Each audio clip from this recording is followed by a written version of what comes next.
존경하고 사랑하는 80만 부천 시민 여러분, 그리고 조영익 시장님을 비롯한 2,600만 공직자 여러분, 안녕하십니까? 더불어민주당 부천시 중1, 2, 3, 4 약대동 시의원 양정숙입니다.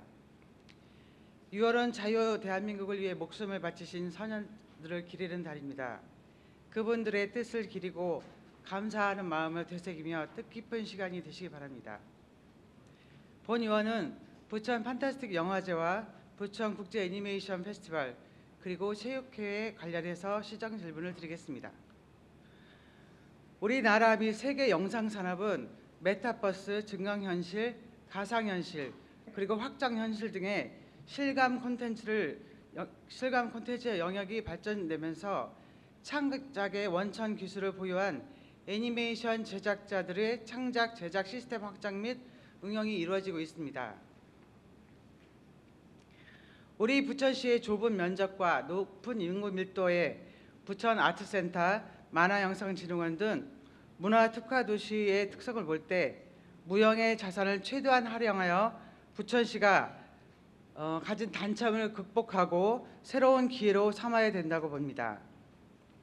우리 부천시는 올해 2024년 부천 판타스틱 영화제는 28회, 애니메이션 페스티벌은 26회를 준비하고 있습니다.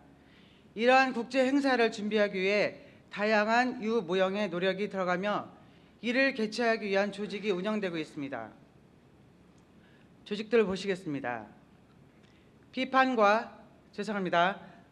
부천 판타스틱 영화제는 피판으로 칭하고 비아프는 애니메이션 페스티벌을 비아프라고 칭하겠습니다. 피판과 비아프는 업무 내용으로 보았을 때 비슷한 부분이 참 많습니다. 부서명은 조금씩 다르지만 내용적으로 하는 일들은 비슷합니다. 각 조직위원회 밑에 집행위원회, 사무국장, 그리고 프로그램실, 기획실 이렇게 해서 여러 부서가 있는데요. 좀 자세히는 안 보이시겠지만 비슷한 점이 좀 많이 있습니다.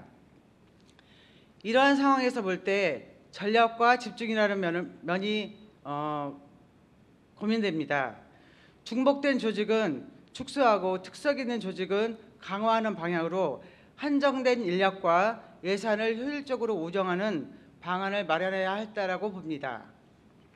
웹툰과 만화를 원작으로 하는 영화가 나오고 영화를 바탕으로 한 만화가 나오는 장르를 초월한 크로스되는 현실태에서 두 개의 조직을 분리하고 별도로 운영하는 데에서는 필요성이 있는지 질문드리겠습니다.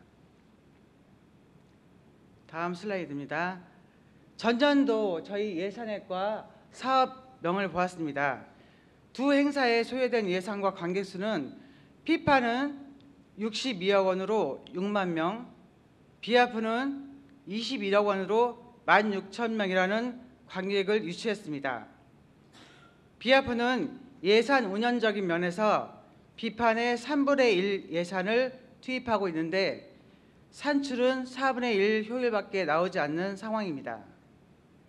2023년 기준으로 우리 시의 두 행사를 합해보면 총 소요 예산은 83억 4천이며 관객은 7만 6천 명에 이릅니다. 부산 영화제를 보면요.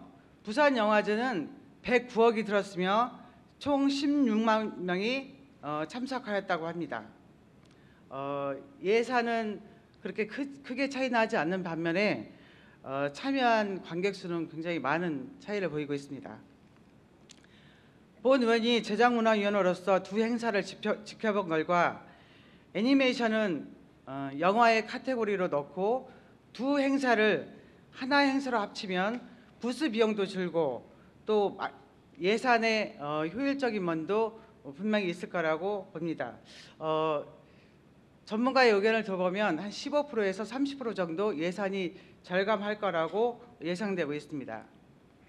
시장께서는 본 의원이 제시한 제주, 부산 등의 타 지자체 사례를 비교해 보시고 우리 부천시의 자랑인 부천 판타스틱 영화제와 부천 애니메이션 페스티벌을 하나의 행사로 묶어서 좋은 시너지가 낼 수 있도록 긍정적으로 검토해 주시길 당부드리겠습니다. 부천 시민의 혈세가 50% 정도 투입되는 비판과 비하프는 시대의 흐름에 맞춰 변화해야 된다고 봅니다. 부천은 문화도시입니다. 문화의 주체는 시민이어야 하고 시민이 함께 즐기고 참석할 수 있을 때 가장 큰 의미가 있다고 봅니다. 시장께서는 현 시점에서 본의원의 내용이 충분히 논의하시고 부천 문화 미래의 고도화를 위해서 깊이 고민해 주시기 바랍니다. 두 번째입니다. 시장님, 부천시 체육회 직원들의 체육회장 등 팀장급 간부들의 갑질, 술자리, 성희롱, 잦은 집합 등에 대해서 의회에 투서를 한 사항을 알고 계십니까? 대답을 안 하시네요. 체육회 인사위는 직원 및 지도자 22명이 낸 직장 내 갑질에 대한 임원급에 대해서는 직원 관리 소홀의 책임을 물어 주의 처분, 관리자급에는 경고 처분을 내렸고 직장 내 괴롭힘 당사자인 A씨에 대해서는 정직 2개월 징계 처분에 분리조치를 하였습니다. 본 의원이 확인한 결과 체육회 임직원은 직장 내 갑질을 알고도 공론화하지 않았고 직원들이 보고를 했음에도 불구하고 방치했다는 지적이 있습니다. 체육회 차원에서 조금 더 적극적이고 직원들을 적극적인 자세로 나서시고 고발하기 전에 조치를 취하는 등 갑질을 강력하게 조치해야 했음에도 불구하고 하지 않았던 게 아쉽습니다. 결국 체육회 내에서 서로 봐주기를 한 것이 아닌가, 그래서 직원들이 더 납득하지 못하고 있는 것은 아닌가 생각됩니다. 작년 행정감사 이전에 공론화되고 표면으로 드러나기 전까지는 회장 보고 연역은 확인이 안 되고 이후 연역을 봐도 회장의 면담이나 소통은 없어 보입니다. 게다가 갑질의 정도가 심해져서 퇴사하는 사례가 많다는 증언도 있습니다. 이러한 증언이 나오는 이유가 무엇인지 다시 한번 생각해 볼 필요가 있습니다. 본 의원이 체육회로부터 제출받은 자료에 의하면 2024년 7월부터 올해 1월까지 4명의 생활체육 지도사가 퇴사했습니다.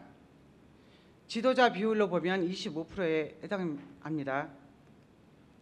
사유로 보면 개인 사유로 나와 있는데 체육회 내에서 벌어지는 사태를 보면 다른 요인이 있는 것이 아닌가 심히 우려가 됩니다. 체육회 내에서는 가해자에 대한 고발 조치가 진행 중이라고 합니다.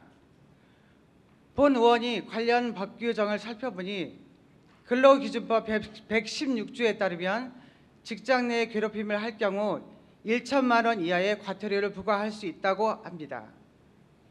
그러나 부천시 체육회의 책임 있는 임직원과 가해자는 솜방망이 처벌만 받았습니다. 참 안타깝고 부당한 현실입니다. 게다가 징계를 받은 사람이 복귀하면 가해자와 피해자가 또 같은 사무실에서 근무하게 될 가능성이 크다고 합니다.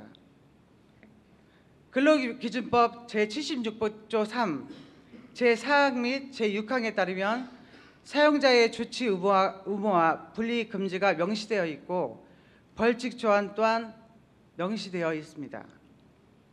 아울러 우리 시 체육진흥조례 22조 1항에 따르면 정기적인 지도, 감독 및 감사를 할 수 있다고 되어 있고 같은 조 2항에서는 부당행위에 대해서는 관련자 징계 요구나 고발 조치, 필요한 조치를 취할 수 있다고 되어 있습니다. 그러나 지난 행정감사 이후 부천시 차원의 지도감독, 감사가 없었던 것으로 알고 있었는데요. 우리 시가 이 사항에 관해서 소극적인 행정을 했다고 봅니다. 시 차원에서 철저한 조사가 필요하다면 고발 조치까지 이루어져야 한 거 아닐까요? 시에서는 무엇을 하고 있었는지, 체육회 내부 일이기에 우리는 상관이 없다고 한 발 물러서 있지 않았나 하는 생각이 듭니다. 우리 시가 보조금을 지원하는 것은 시에서 필요성을 인정할 때 지원하는 것이고 단순히 보조금을 지급하고 끝내는 것이 아니라 잘 운영될 수 있도록 하는 것이 책무라고 본 의원은 생각합니다. 본 의원이 경기도 내 타 지자체를 살펴보았는데요. 성남시, 시흥시, 김포시 등 16개 시군이 팀장, 파트장 같은 직책을 사용하고 있습니다. 그런데 부천시에서는 규정이 없는 직책이라며 직책을 없앴습니다.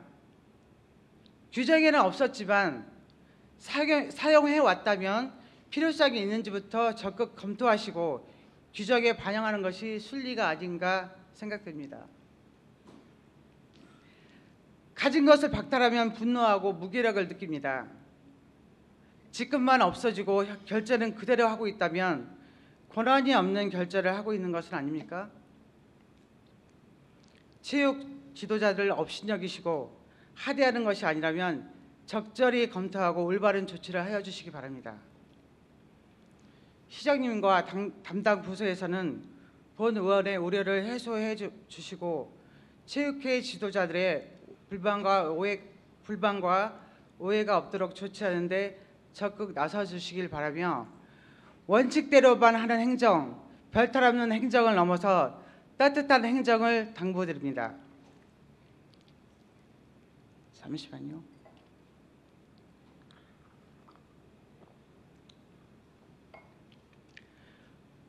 시민들의 건강하고 활기찬 삶을 위한 체육회의 역할에 최선의 노력을 다해 주시기 바랍니다. 경청해 주셔서 감사합니다.